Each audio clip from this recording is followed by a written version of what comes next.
Мої колеги з роботи, вони от завжди казали: Люда, ти красу робиш, ти молодець, тобі треба далі йти, тобі треба щось почати. Я себе відчувала художником, але от як вистрелити, як спробувати, як почати? Боюся, що може мої роботи не сподобаються там людям. Переживала такі моменти, як кожна творча людина, ти завжди незадоволена своїми картинами і ти ж хочеш якнайкраще. Взагалі-то я з дитинства малюю. Перший такий дуже сильним таким для мене поштовхом стала перемога в дитячому конкурсі.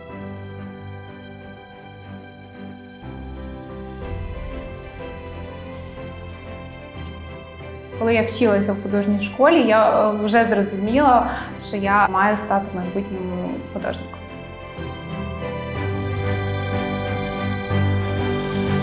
Ідея живопису кавою прийшла до мене в момент, коли я працювала в дитячій студії. Я вчила дітей малювати. Так, сонечко, дивися, щоб ти зараз не обмастився. Я ніколи не обмащуся, тому що я з тобою вже малювала. Так, дуже добре. Мені приходилось чимось їх заохочувати, завжди щось новеньке, якісь нові техніки для них придумувати. Мені подавай по одній, я відкриваю і наливаю. Добре, ти не тримаєш одні баночки. Добре? Ти будеш, чекай. Акуратно, не спіши. Лодочка, що ти на мене хапаєш? Щоб мамочка мене потім сварила? Ні, мамочка простить. Так апетитно виглядить. Так апетитно. А що? Він так як морозиво. Так, дійсно, як морозиво. І я для себе вибрала техніку кави. Ну, не тільки кавою я малювала і показувала їм, і зацікавлювала їх, а і ще чаєм ми малювали. Ми робили розписи на дерев'яних зрізах, на склі. Ну, тобто ми використовували там різні техніки малювання. Але будь ласка, не говори мені. Я мовчу. Треба робити.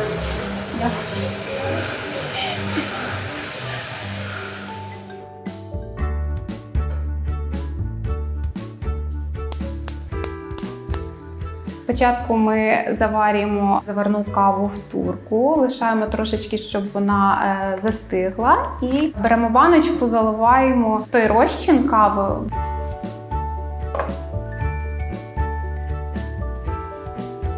Ми можемо підбирати різні смаки кави, можемо брати більше насичену робити, менше насичену, тобто для того, щоб підібрати тон відповідної картини.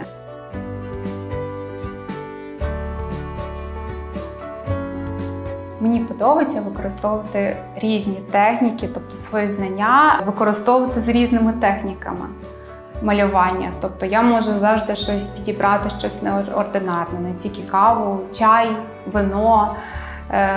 Можу малювати буряковим соком. Я усі можу малювати. Тобто мені подобається експериментувати.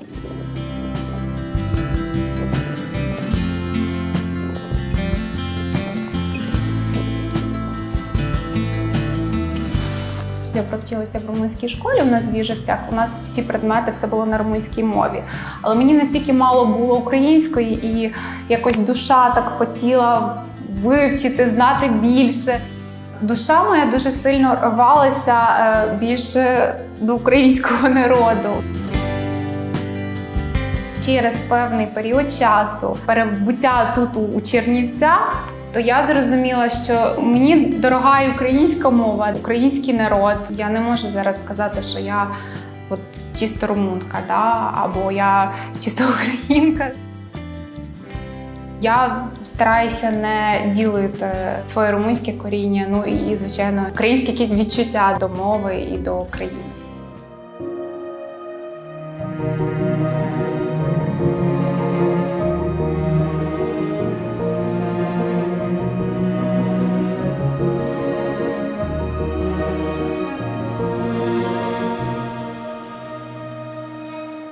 Сюжет, який промальований на цій картині, він пов'язаний з подіями, які відбулися 2 роки назад. Це трошечки для мене тема така дуже особиста, болючий для мене осадок в душі.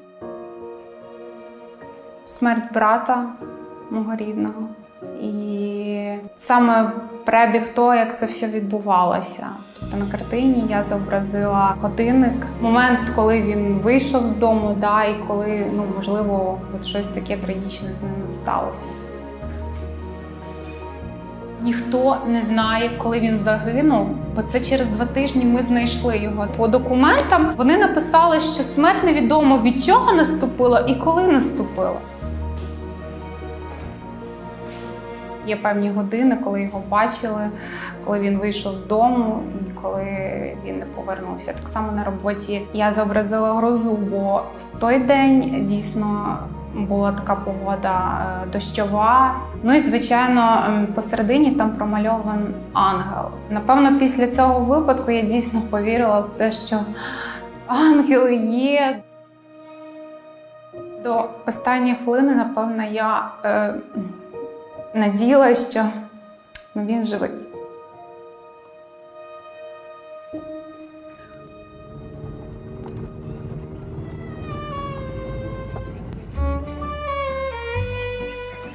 Ми старалися завжди бути сім'єю, єдиною. Звичайно, це для нас став дуже великим ударом. Bun venit, scumpa mami, te așteptăm să vii. Bun, eu tot așa. Ce faci?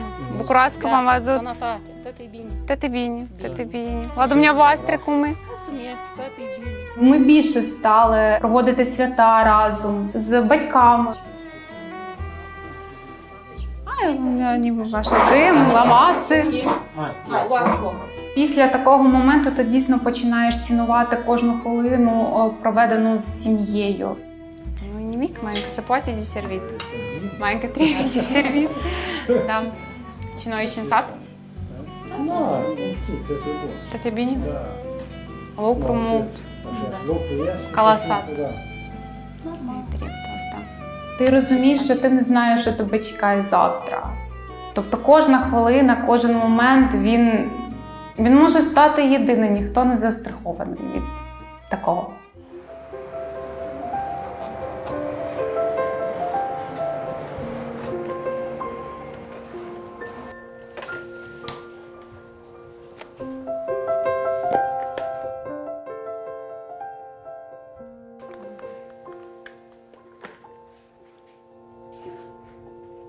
Ми готуємо багато румунських страв вдома.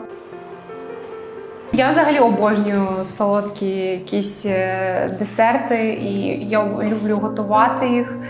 Ну і папанаші, мені дуже вони подобаються.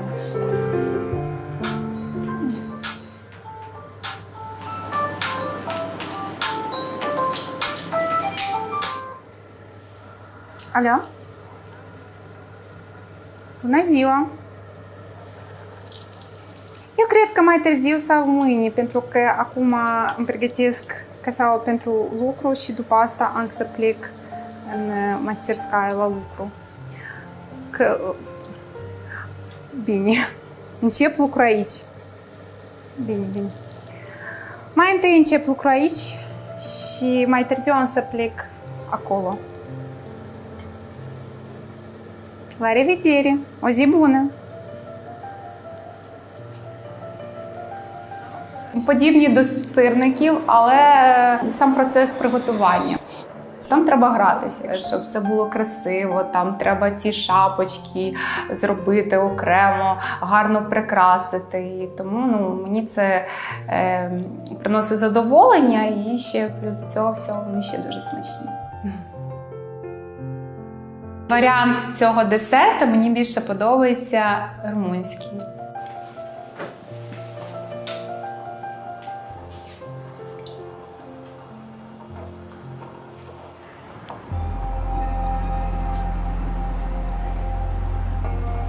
Після цього випадку, десь через місяць, через 40 днів, я вже інтенсивно почала готуватися до виставки, я якось більше вклинулась в роботу. Напевно, дійсно, щоб забути це все.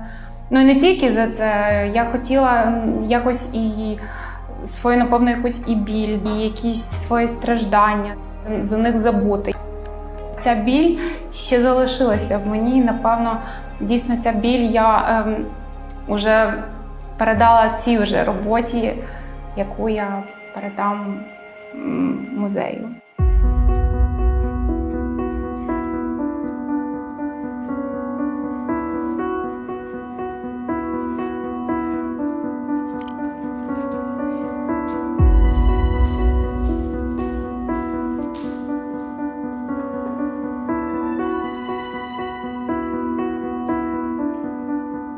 Напевно, трошечки період часу має пройти для того, щоб було спокійніше її малювати. Тобто зараз у мене на даний момент дуже багато емоцій, і мені трошечки важко це все робити.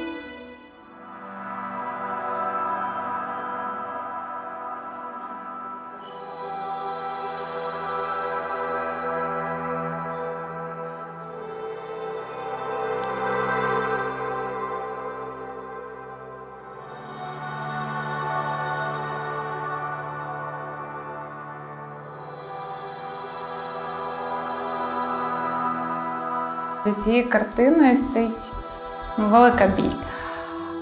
А так у кожної людини є своє бачення і своє відчуття. Тобто, я надіюсь, що ця картина дасть людям тільки світло і тільки позитив. Тобто так, як би я хотіла.